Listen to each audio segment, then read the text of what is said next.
Today I'm going to be talking about Marx's materialistic perspective of social movements.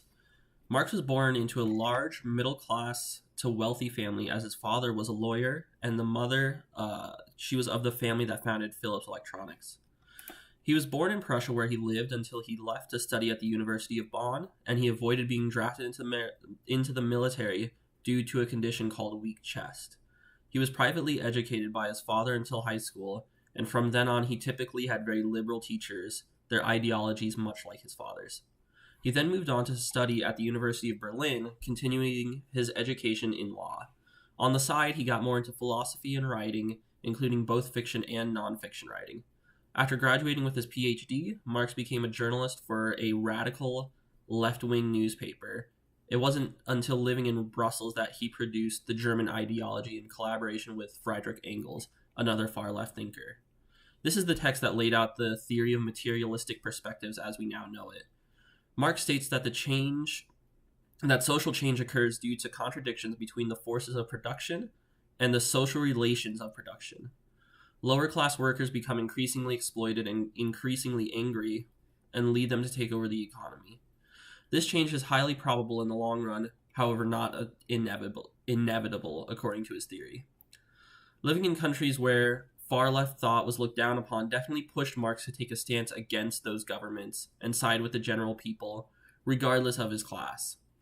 Furthermore, although he did grow up in a high class and consistently had money, whether from his parents or from other relatives, he did live in societies with large class differentials, where either the military or the government officials lived as higher class citizens, which he often referred to as the bourgeoisie, and people responsible for physical labor, such as factory work, were often underpaid and forced to stagnate in a lower class. Marx saw the number of people in this lower class and realized that if they were to come together against the government from discontent, that an overthrow would be inevitable and successful. So how does this theory apply to us today? Well, Marx's theory applies to a very narrow window of social movements, as he only specifically talks about the lower class taking over the economy and economic resources, which we don't see a lot of in the United States today.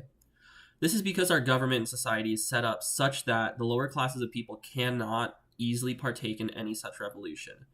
This does not mean, however, that there are not conflicts between the social factors of production and the forces of production. There have been, in the past decade, a lot of public outcry and protest against the distribution of wealth in the United States and the lack of compensation for the lowest working classes. Occupy Wall Street is a great example of a protest that organized people to dispute economic inequality. Changing minimum wage laws and movements like the Red for Ed movement continue to show us that the forces of production, whether it be material production or not, as in the case of education, they are in conflict with the social structure that they're set in. This will most likely lead to an overall revolution of our economic system, but Marx's theory does state that a revolution is not inevitable.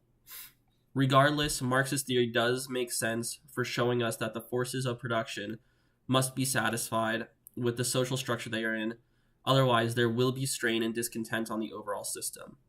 His theory, while valid in this situation, fails to explain all social movements, such as the Black Lives Matter movement, the movement against sex trafficking, and likely the best example being the movement towards environmental sustainability, as those heading the movement have no monetary incentive for preserving the planet.